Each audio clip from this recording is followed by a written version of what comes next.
Coach, gimana kalau konsumsi kafein apakah bisa meningkatkan performa saya? Apakah konsumsi telur mentah akan baik bagi tubuh atlet? Nah, gula bagus nggak untuk atlet? Kalau atlet mengkonsumsi lemak, itu akan menurunkan performa tubuhnya.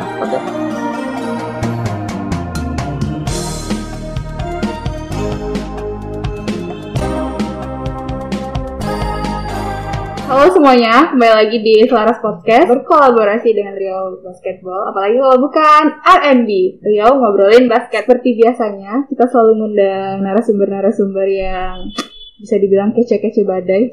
Tapi kali ini ada yang sedikit berbeda. Mungkin kita akan bahas ke ranah pergizian. Bisa jadi seperti itu sih. Lalu saya akan mengenalin seperti biasanya. Harus akan nyuruh narasumber memperkenalkan diri mereka secara lebih mendetail. Silahkan, boleh dong kenalin ke kita. Halo, saya Sandra Pertawinata. Saya Certified Sports Nutritionist dari APKI, ya, Asosiasi Pelatih Kebugaran Indonesia. Saya juga Certified Fitness Trainer. Sekarang usia 32. Lama bergerak di dunia fitness sama kebugaran. Tadi ngomongin tentang nutrisi dan segala jenis itu. Udah berapa lama sih fokus di bidang ini? Kalau dikatakan fokus, sebenarnya nggak fokus. Tapi namanya dunia kebugaran itu kan nggak lepas dari namanya gizi, ya. Iya. Kalau misalnya kita tidak melihat sisi gizi, ya, itu nggak mungkin bisa bugar. Karena bugar itu tidak bisa cuma dengan olahraga, tapi juga harus dilihat bagaimana pola tidur dan juga pola makan, asupan makanannya. Jadi kalau dia bilang fokus, ya saya lebih fokus ke dunia kebugaran yang termasuk gizi di dalamnya. Berapa tahun ya? Mungkin sudah 5 tahun ya ada. Sebelum fokus atau mungkin masuk ke dalam dunia kebugaran ini, sebelumnya apa sih? Atau emang dari dulunya udah lama banget? Oh, kalau dulunya sih ya hobi ya, memang ini bagian dari kesukaan saya. Saya sih sebenarnya bergerak di bidang wirausaha. Ya, boleh disebutkan? Oh, ini iya, nggak masalah. Oh, boleh ya. Oh, sekalian branding ya. Boleh. Saya juga termasuk founder Fitbit Fitness Center di Pekanbaru. Alamatnya di mana kalau di Jalan Pemuda, di Kompleks Pemuda City Walk. Fitbit itu udah berapa lama berjalan kalau untuk usahanya gitu? Sudah termasuk dari awal pendiriannya sudah hampir 4 tahun. Operasi 3 tahunan. Itu fokusan di Fitbit sendiri itu apa kalau kita mau bahas ke wirausahanya dulu nih?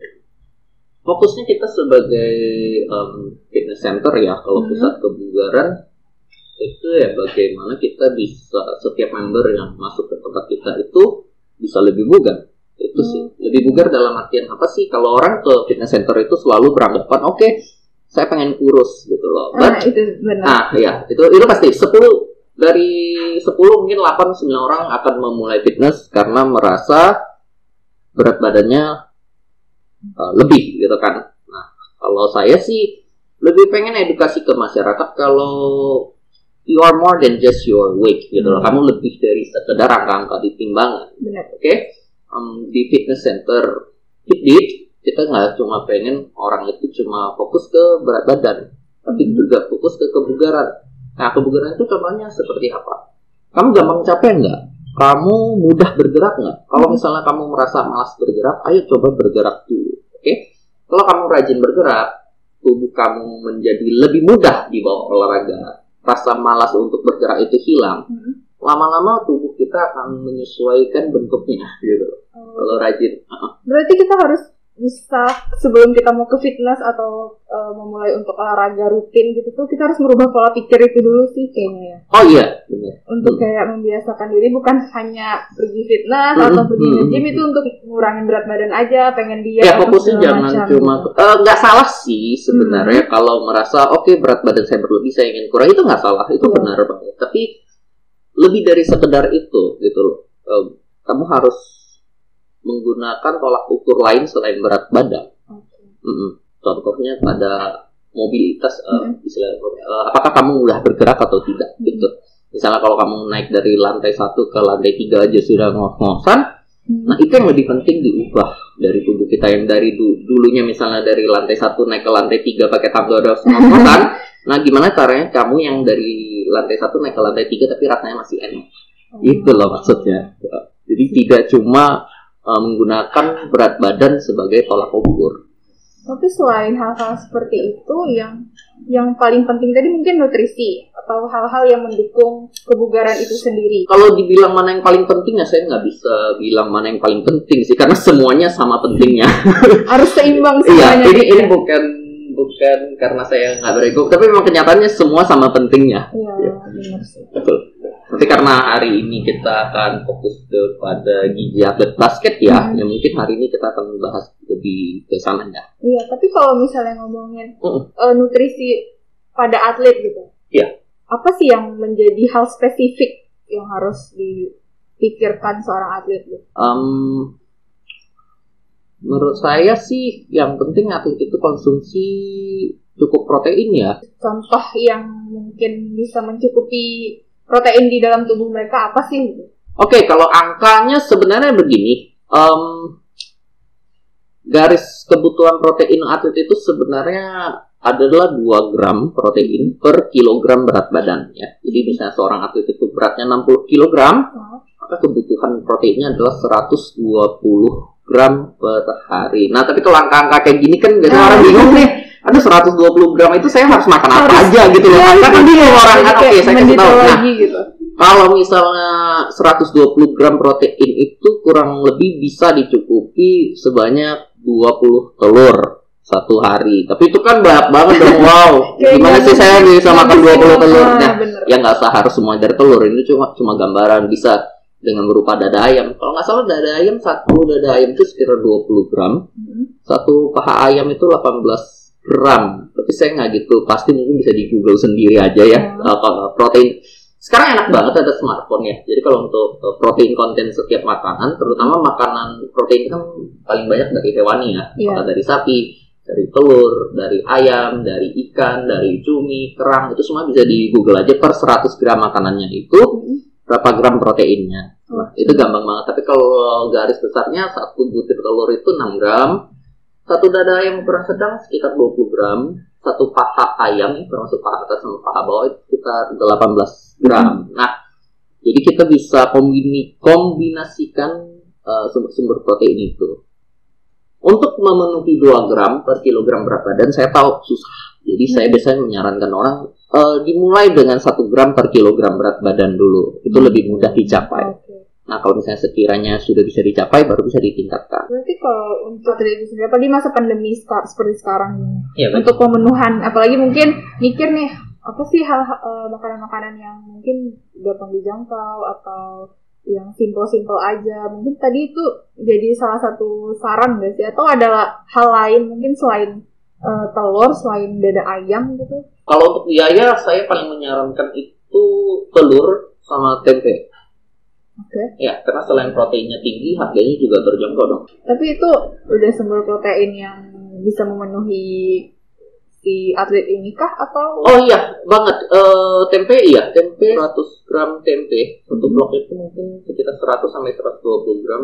Itu proteinnya mungkin ada sekitar 20 gram ya, 20%-nya. Hampir setara dengan protein hewani. Jadi cukup baik. Tapi bagaimana yang mereka misalnya tidak mengkonsumsi daging-dagingan? Maksudnya apa yang terjadi jika atlet kurang konsumsi protein? Oke, sebelum kita bahas apa yang terjadi, kita harus tahu dulu fungsi protein itu apa sih untuk atlet ya. Nah, protein itu kan fungsinya sebagai zat pembangun dan zat pengatur. Nah, membangun apa sih? Membangun sel tubuh kita, termasuk sel otot. Ya. Untuk atlet, performa itu sangat dipengaruhi oleh kekuatan dan fungsi otot. Nah, kekuatan dan fungsi otot ini akan berkembang apabila konsumsi proteinnya cukup atau tinggi gitu. Nah, kalau misalnya seorang atlet itu konsumsi proteinnya katakanlah kurang, ya hanya 0,2 atau 0,5 gram per kilogram berat badannya, ya saya rasa performanya akan sulit meningkat karena ototnya tidak bisa terbangun dengan baik. Karena setiap kali kita berlatih, apalagi latihan dengan intensitas tinggi, otot itu butuh lebih banyak protein untuk repair, misalnya untuk membangun kembali sel-sel. Berarti emang sibuk kalau misalnya mau akurat gimana? Oh iya. Akurat. Kalau atlet kan harus ini dong, harus sangat tolak ukurnya harus sangat jelas dong. Ya, kemampuan dia melompat, kemampuan dia bereaksi, kemampuan dia berlari, kecepatan itu semua dicatat. Nah, kalau untuk gizi ya harus dicatat juga angka kebutuhannya. Dari berat badannya, kita menggunakan berat badannya sebagai tolak ukur kebutuhan proteinnya. Tapi kalau misalnya seorang atlet itu yang mereka tidak memperdulikan si data gizi itu tadi, apa sih resiko untuk si atletnya?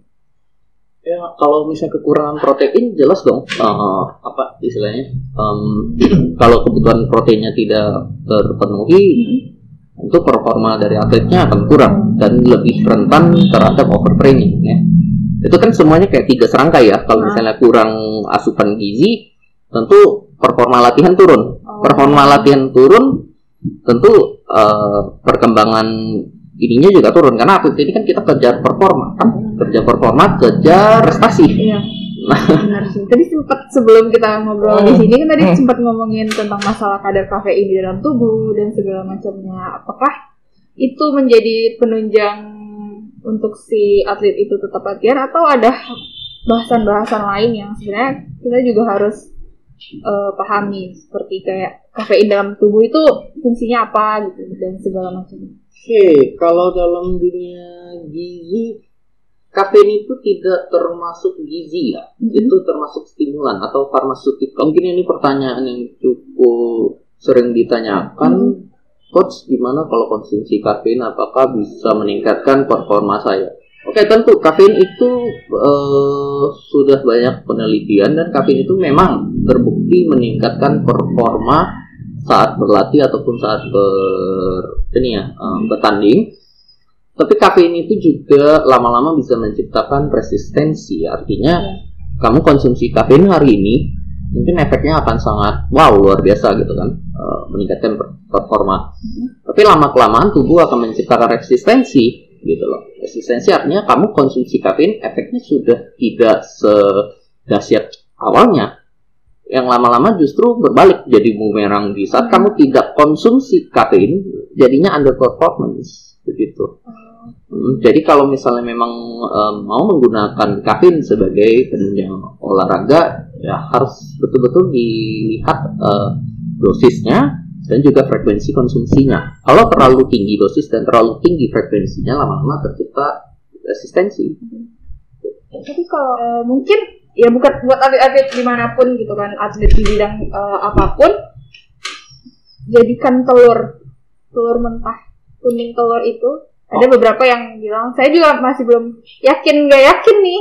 Gitu. Itu jadi kayak apa ya, doping apa? Oke, baik. Nah, yang benar itu seperti apa sih kalau untuk konsumsi telur gitu? Oke. Kita simpulkan aja pertanyaannya adalah, apakah konsumsi telur mentah akan baik bagi tubuh atlet? Iya. Begitu kan pertanyaannya. Oke, gini. Tubuh manusia itu dirancang untuk mengkonsumsi makanan yang sudah matang sempurna. Kalau tidak matang sempurna, contohnya telur mentah ataupun telur setengah matang, itu kita tidak bisa menyerap semua gizi yang terkandung di dalam makanan tersebut. Oke? Nah, jadi konsumsi telur lebih baik yang matang sempurna. Apakah dimasak dengan cara dibikin telur ceplok ataupun telur rebus, yang penting matang sempurna. Ya nggak sampai kosong, tapi yang penting matang sempurna. Itu akan membuat tubuh kita lebih mudah menyerap sempurna protein dan kadar gizi lain yang ada di dalam makanan tersebut. Ya. Satu. Kedua, kalau misalnya telur itu tidak matang sempurna, saya cemas kalau misalnya telurnya terkontaminasi patogen seperti salmonella, itu justru akhirnya malah sakit gitu. Kalau telurnya tidak steril, telurnya tidak bersih, konsumsi setengah matang ataupun mentah itu bisa membuat atletnya sakit. Jadi lebih aman konsumsilah makanan yang matang, baik itu ayam, telur maupun ikan. Berarti, gitu. Jawab ya, selama ini mungkin yang mempertanyakan, baik nggak sih masak telur itu setengah matang, konsumsi telur yang mentah mungkin. Saya juga kadang makan telur setengah matang, tapi itu lebih kepada masalah rasa, bukan masalah manfaat. Kalau manfaat, lebih bermanfaat telur yang sudah matang sempurna. Terkait mitos mungkin yang bisa disampaikan juga Oke, untuk hal yang lain ya, yang sering saya dengar, yang sering jadi pertanyaan-pertanyaan. mungkin fobia lemak juga sering kita dapatin ya. Atlet ada yang beberapa hanya mau mengkonsumsi putih telurnya, nggak mau kuning telurnya. Nah, iya. Kenapa? Karena kuning telurnya tinggi kolesterol.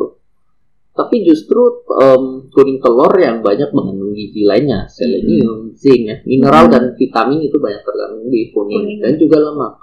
Orang banyak fobia lemak, seolah-olah kalau aktif mengkonsumsi lemak itu akan menurunkan performa tubuhnya. Padahal jangan salah, lemak itu berfungsi sebagai zat pembangun dan juga zat pengatur di dalam tubuh. Artinya adalah protein itu tidak bisa bekerja sendiri untuk membangun sel otot. Dia butuh lemak. Jadi mubazir kalau misalnya kita konsumsi protein yang tinggi, tapi lemak-lemak bagusnya itu kelupaan. Nah, lemak bagus sebenarnya mana sih? Bisa dari kokak, bisa dari telur, ya bisa dari ayam. Ya hampir semua makanan hewani itu mengandung lemak juga. Dan jangan terlalu worry dengan lemak sih. Itu kan terkait lemak. Nah, konsumsi gula bagi seorang atlet. Gula. Gula banyak mungkin jadi pertanyaan-pertanyaan juga sih gitu. Dalam hal ini saya asumsikan gula yang Laras maksud itu gula ini ya, gula pasir ya. Gula pasir, madu. Gini, saat kita berolahraga, ya sumber energi paling utama yang paling cepat dikeluarkan oleh tubuh kita adalah sumber energi yang berasal dari karbohidrat. Karbohidrat itu bisa kita dapatin dari nasi, dari kentang, dari talas, dari ubi, dari jagung, dari tepung-tepungan ya. Hampir semua biji-bijian itu sumber karbohidrat. Nah, dalam karbohidrat itu ada yang namanya glycemic index. Ya, itu ratingnya dari 0 sampai 100. Nah, glycemic index itu apa sih? Dalam bahasa sederhana saya jelasin dalam bahasa sederhana, glycemic index itu adalah seberapa cepat sih ini karbohidrat masuk ke tubuh kita? Seberapa cepat sih diserap oleh tubuh kita? Jadi yang rendah itu paling lambat sampai yang paling tinggi ya, paling cepat. Nah, gula itu termasuk glycemic index tinggi. Ya, apalagi gula yang dalam bentuk cair, sudah dicairkan. Apakah kita mencampurkan gula pasir itu ke air atau dalam bentuk minuman sirup, itu cepat diserap oleh tubuh, cepat mengembalikan energi. Nah, gula bagus nggak untuk atlet? Bagus, karena gula sangat cepat diserap dan sangat cepat keluar sebagai energi. Jadi, bagus nggak konsumsi gula? Bagus, dengan catatan dikonsumsi bisa sebelum melakukan kegiatan olahraganya, kalau sambil di tengahnya. Misalnya kita lagi ada break sekian, kita bisa minum untuk mengembalikan energi. Nah, kalau gula dikonsumsi kebanyakan, apalagi di saat tidak beraktivitas, gula ini kan cepat diserap nih, ya, karena glycemic indexnya tinggi, sekitar 70-an.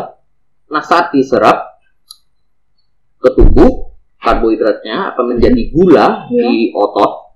Nah, kalau nggak dipakai lama-lama disimpan tubuh jadi timbunan lemak. Begitu. Berarti kenapa sebenarnya gula itu penting kalau misalnya kita beraktivitas dengan rutin? Betul. Gitu.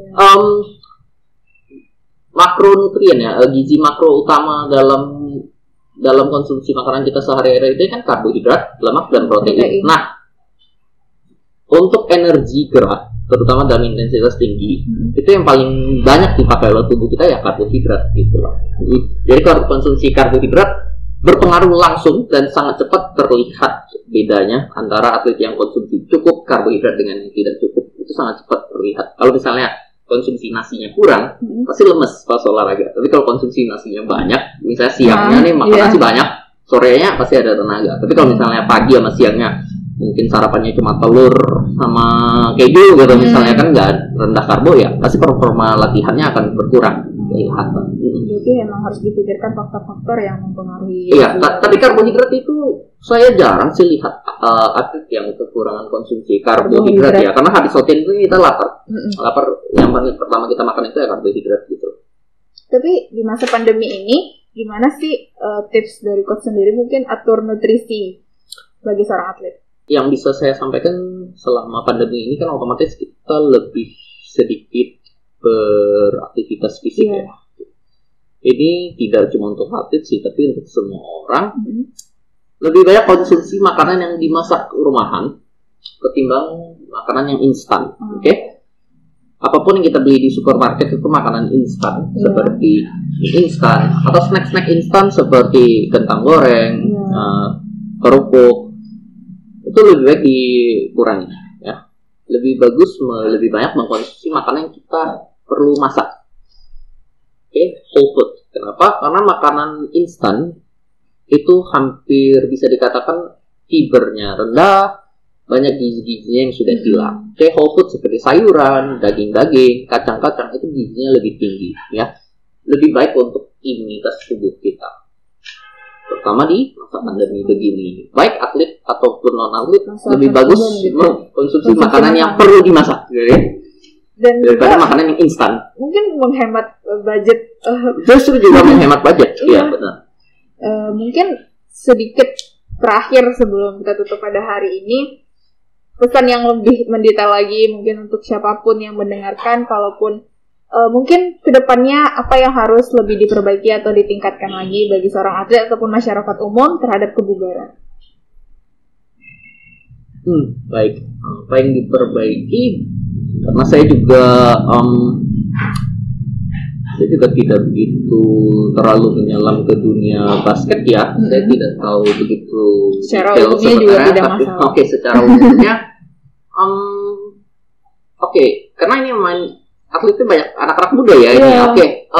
Apa yang saya lihat dari anak muda itu banyak kebanyakan kekurangan tidur karena terlalu banyak main gadget. Kita main Instagram, kita main Facebook. Ini jadi sesuatu worriness yang baru untuk anak-anak muda karena kita jadi neglect kuantitas tidur dan kualitas tidur karena terlalu banyak memandang layar, ya kan, memandang ke gawai. Nah, ini akan sangat berpengaruh kepada performa atlet kalau kurang tidur. Jadi cukupi tidur, cukupi nutrisi, dan juga tetap aktif di masa pandemi ini, tetap berlatih dengan memenuhi syarat protokol PSBB kita. Itu aja. Terima kasih pada Coach Chandra sudah mau diundang pada hari ini, sudah mau berbagi terkait apa yang kita bahas pada hari ini. Oke, baik. Mungkin hanya itu yang bisa saya obrolin, dan semoga bisa bermanfaat untuk kalian semua yang menonton ini. Saya Lara, sampai jumpa.